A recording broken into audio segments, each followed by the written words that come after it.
Hey guys, welcome back to my channel. आज हम पढ़ेंगे इस वीडियो में डिफरेंसेस, अपोप्टोसिस और नेक्रोसिस के बीच में डिफरेंस, नेक्रोसिस एंड गैंग्रीन के बीच का डिफरेंस और ड्राई गैंग्रीन और वेट गैंग्रीन का डिफरेंस। सो स्टार्ट करते हैं। सबसे पहले है difference between apoptosis and necrosis.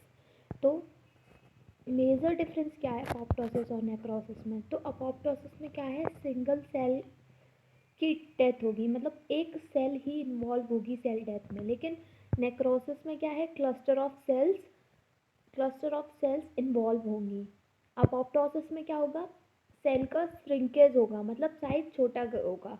लेकिन नेक्रोसिस में क्या हो रहा था, हमने देखा था नेक्रोसिस में सेल स्वेल कर रही थी, स्वेलिंग हो रही थी, ब्लैब्स का फॉर्मेशन हो रहा था।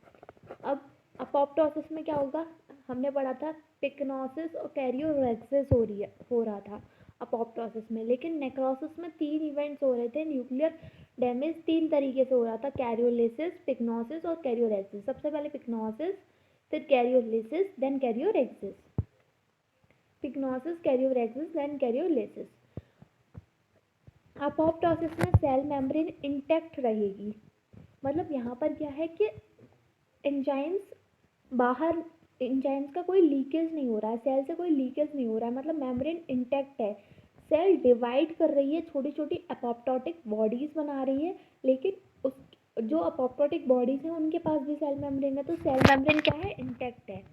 लेकिन नेक्रोसिस में क्या होगा, जो सेल मेम्ब्रेन होगी वो डिसरप्ट हो जाएगी, मतलब मेम्ब्रेन लीक करेगी, टूट जाएगी, उसके अंदर का जो मटेरियल है वो बाहर निकल के आएगा, क्योंकि वहाँ पे स्वेल की थी, अब स्वेल की है तो फटेगी ही।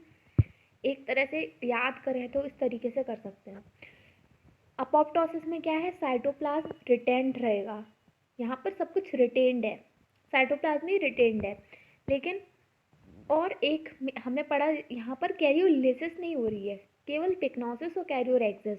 मतलब पिक्नोसिस क्या है, डीएनए के फ्रेगमेंट्स बन रहे हैं, डीएनए की पिक्नोसिस, डीएनए की क्लैंपिंग हो रही है, उसके बाद उसके फ्रेगमेंट्स बन रहे हैं। अब फ्रेगमेंट्स बनकर कहाँ गए, अपोप्टोटिक बॉडीज में चले गए छोटी छोटी। लेकिन नेक्रोसिस में क्या है, पिक्नोसिस, पहले क्लम्पिंग हुई, फिर कैरियोरेक्सिस, फ्रेगमेंट्स बने, देन कैरियोलिसिस, अब वो टूट गया। ठीक है। साइटोप्लाज्म रिटेन रहेगा अपोप्टोसिस में, नेक्रोसिस में साइटोप्लाज्म रिलीज हो जाएगा, लीक कर जाएगा, साइटोप्लाज्मिक लीकेज होगी। तो अपोप्टोसिस में क्या है, कुछ भी लीक नहीं कर रहा है तो कोई इन्फ्लेमेशन भी नहीं होगा, वहाँ पर नेक्रोसिस में इन्फ्लेमेशन होगा। यहाँ पर जो मेजर एंजाइम था जिसकी वजह से पूरी अपोप्टोटिक हो रही थी, चाहे वो इंट्रिंसिक पाथवे हो चाहे एक्सट्रिंसिक पाथवे हो, वो था कैस्पेज एंजाइम। लेकिन नेक्रोसिस में क्या है, हाइड्रोलिटिक एंजाइम्स का लीक होते हैं, वो निकल के आते हैं, वो बर्स्ट कराते हैं सेल को। और अपोप्टोसिस फिजियोलॉजिकल भी हो सकती है, पैथोलॉजिकल भी हो सकती है, लेकिन नेक्रोसिस हमेशा पैथोलॉजिकल होती है। पैथोलॉजिकल कंडीशन पढ़ा था हमने, जिसमें क्या होता है, सेल का मर्डर होता है, पैथोलॉजी की वजह से सेल डेथ हो रही है। लेकिन यहाँ पर क्या है, फिजियोलॉजी की वजह से भी सेल डेथ करती है, मतलब सेल का कोई यूज़ नहीं है या फिर कुछ फंक्शनल करने के लिए भी सेल डेथ होती है अपोप्टोसिस में। तो ये था difference between apoptosis and necrosis. Next हम पढ़ेंगे difference between dry gangrene and wait gangrene. तो डिफरेंस देख रहे हैं हम ड्राई गैंग्रीन और वेट गैंग्रीन में। सबसे पहले तो इतना हम देख लेते हैं कि गैंग्रीन क्या है। तो जैसे हमने पहले पढ़ा है, गैंग्रीन इस्चीमिया की वजह से होती है, हाइपोक्सिया की वजह से, यहाँ पर टिश्यू की डेथ होती है, उसके साथ साथ प्यूट्रीफेक्शन भी होता है। मतलब गैंग्रीन में क्या होता है, नेक्रोसिस के साथ साथ प्यूट्रीफेक्शन भी होता है, ये एक स्पेशल टाइप ऑफ नेक्रोसिस कह सकते हैं हम इसे। तो गैंग्रीन हमने 3 तरह की पढ़ी थी, dry, wet and gas gangrene. तो ड्राई गैंग्रीन में क्या होता है, अब डिफरेंस देखते हैं ड्राई एंड वेट का। तो ड्राई गैंग्रीन में आर्ट्रियल ब्लॉकेज होता है, मतलब आर्टरीज ब्लॉक होती हैं, और वेट गैंग्रीन में वेनस ब्लॉकेज होता है, यहाँ पर वेन्स ब्लॉक होती हैं। ड्राई गैंग्रीन हमेशा डिस्टल पार्ट्स में होता है, डिस्टल पार्ट्स मतलब जहाँ पर हर्ट से थोड़ा दूर, जहाँ पर ब्लड पहुँच नहीं पाता है या फिर कम पहुँच पाता है, इस्चीमिया होना चाहिए ना, तो कहाँ पर लिम्स में, डिस्टल का लिम्स से सबसे ज़्यादा दूर लिम्स में। और वेट गैंग्रीन होता है वो मॉइस्ट ऑर्गन में होता है, मॉइस्ट पार्ट्स में, जैसे कि इंटेस्टाइन, मतलब जहाँ पर ह्यूमिडिटी होती है, यहाँ मॉइस्ट होते हैं जो ऑर्गन्स, उनमें सबसे ज़्यादा होता है, ठीक है। ड्राई गैंग्रीन में क्या होगा, इन्फाक्शन होता है, यहाँ पर इन्फाक्शन की वजह से इन्फाक्शन बनता है यहाँ पर। लेकिन वेट गैंग्रीन में कंजेशन होता है, ब्लॉकेज हो रहा है, वीन्स ब्लॉक हो रहा है, यानी कि क्या हो रहा है, ब्लड भर के रह गया वहाँ पर, और आर्टरीज ब्लॉक हो रही है, यानी कि ब्लड पहुँच नहीं पा रहा।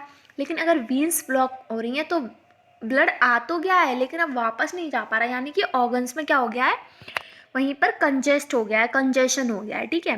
ड्राई गैंग्रीन के नाम से ही पता चल रहा है, ड्राई होगी, वेट गैंग्रीन वेट होगी। ड्राई गैंग्रीन स्ट्रंकन होगी, क्यों, क्योंकि ड्राई है, ब्लड नहीं है यहाँ पर।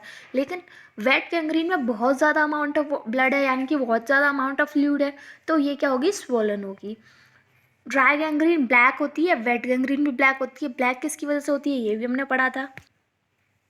क्या होता है, यहाँ पर आयरन सल्फाइड का फॉर्मेशन हो जाता है, FeS, जिसकी वजह से ब्लैक कलर हो जाता है इसका, ठीक है।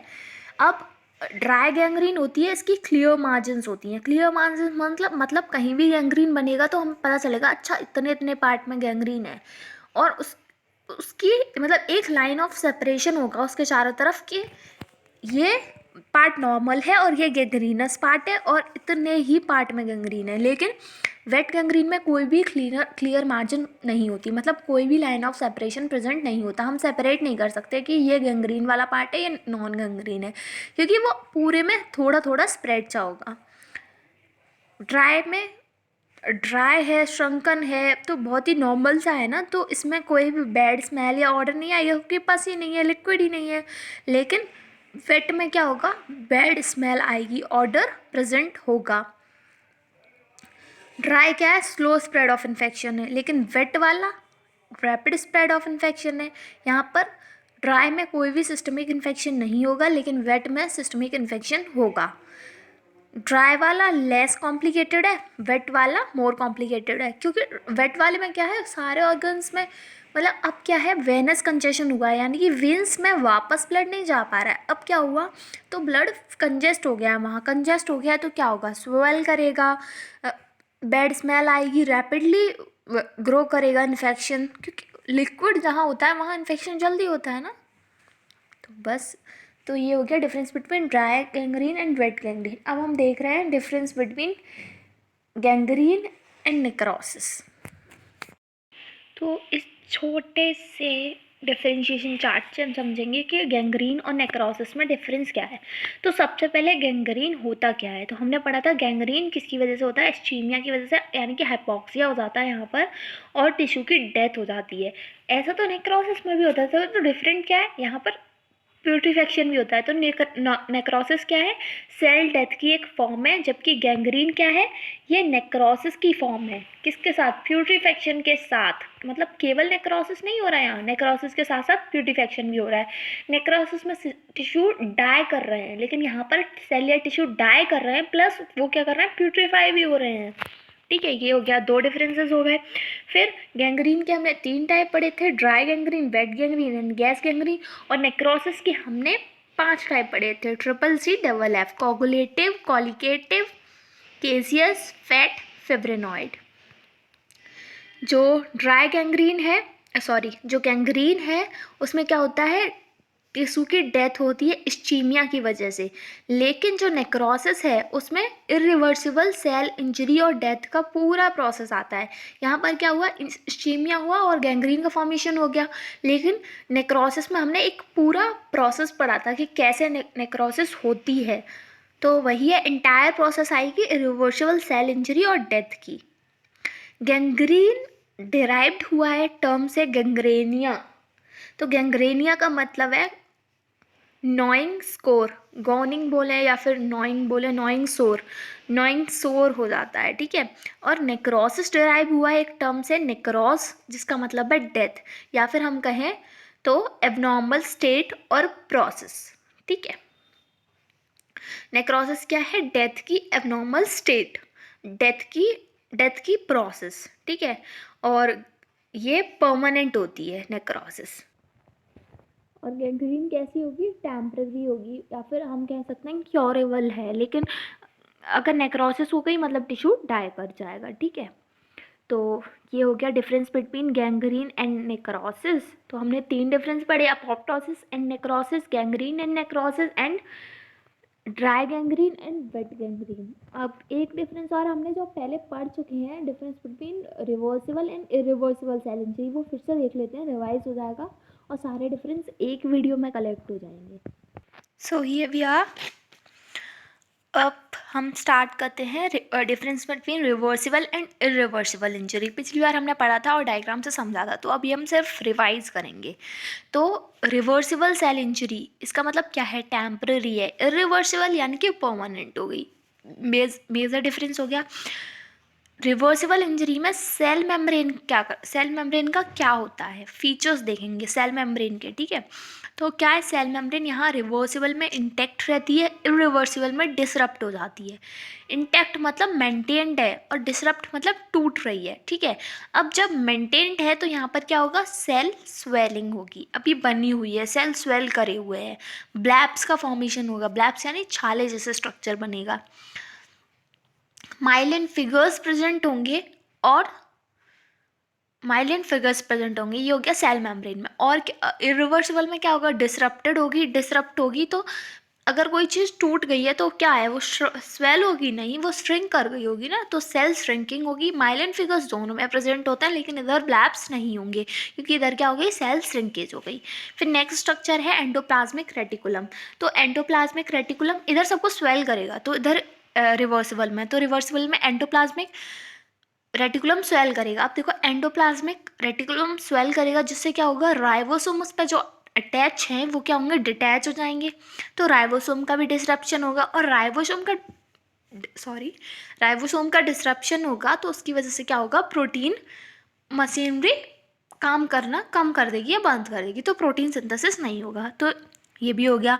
तो एंडोप्लाज्मिक रेटिकुलम स्वेल करेगा रिवर्सिबल में, इरिवर्सिबल में क्या होगा, लाइसिस होगी। एंडोप्लाज्मिक वहाँ सब कुछ टूट रहा है तो वहाँ सब कुछ तोड़ देंगे हम, तो लाइसिस हो जाएगी।